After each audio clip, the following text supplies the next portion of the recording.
Sebelum kita masuk ke dalam ulasan ini, siapkan segelas kopi agar otakmu tetap fresh. Baik, kita langsung masuk ke pembahasannya. Friedrich Nietzsche membunuh Tuhan demi kemerdekaan hidup.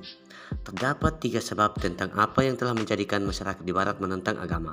Pertama, karena sebuah tekanan mental atas sejarah khususnya dengan agama Kristen selaku agama mayoritas di abad pertengahan. Kedua, masalah Bible. Ketiga adalah masalah ketuhanan agama Kristen. Semuanya ini memiliki keterkaitan yang melahirkan sikap depresi pada agama.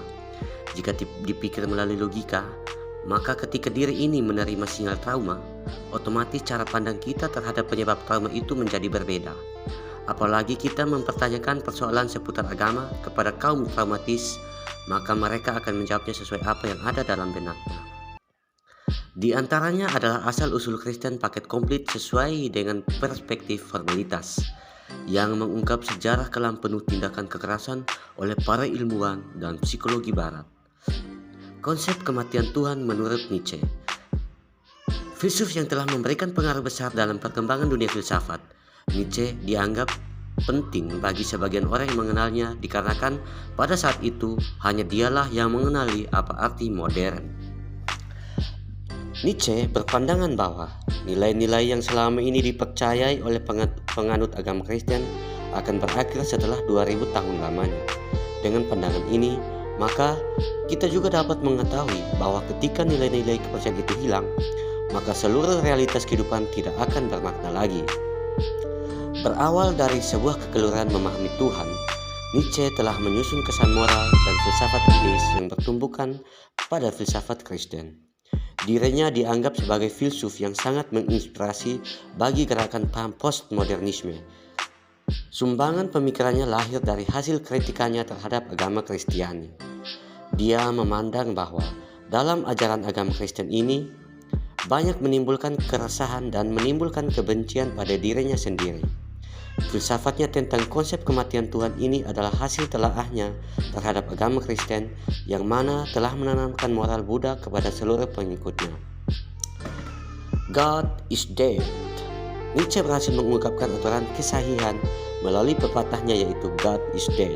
Ia memberikan sumbangan pemikirannya yang datang dari pendapat anti Tuhan dan sebuah perseteruan terhadap paham absolut yang mendapatkan pemikiran tentang kebenaran kenyataan. Kebencian ini terus berlanjut yang mana itu semakin membuat Nietzsche melakukan penolakan terhadap semua agama yang bersifat adikontradiktif dan berkeimanan.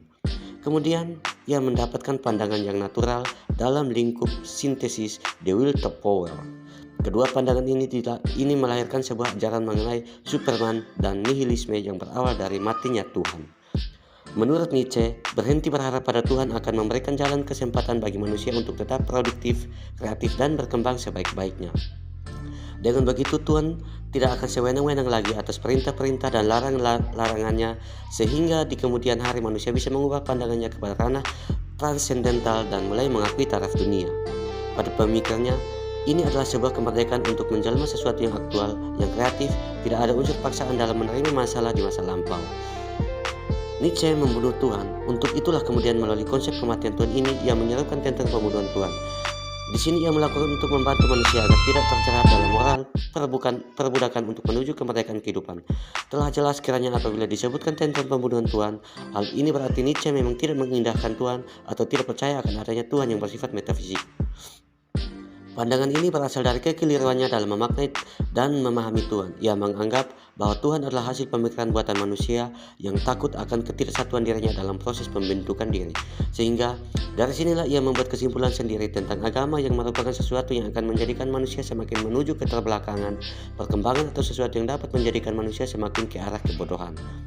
Hal yang dikhawatirkan dari pembunuhan Tuhan ini adalah bagaimana jika nanti ketika nilai-nilai luhur bilang nilai yang sebelumnya telah dijadikan pijakan kehidupan oleh manusia dimusnahkan, mungkin saja kehidupan manusia ini akan jauh untuk menjumpai kebermaknaan. Melalui konsep kematian Tuhan ini ternyata lahirlah paham-paham baru yang diantaranya adalah nihilisme, relativisme, dan skeptisisme.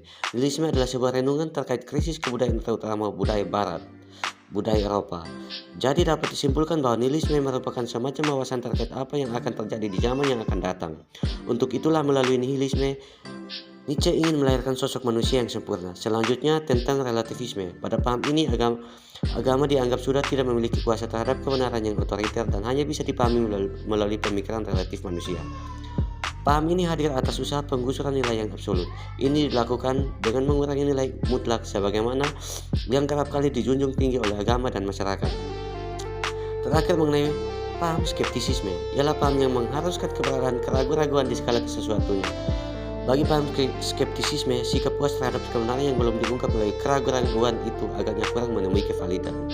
Hal ini sesuai dengan konsep pemikiran paham ini, yaitu bahwa dalam mengerti segala sesuatu secara otoriter adalah suatu keniscayaan.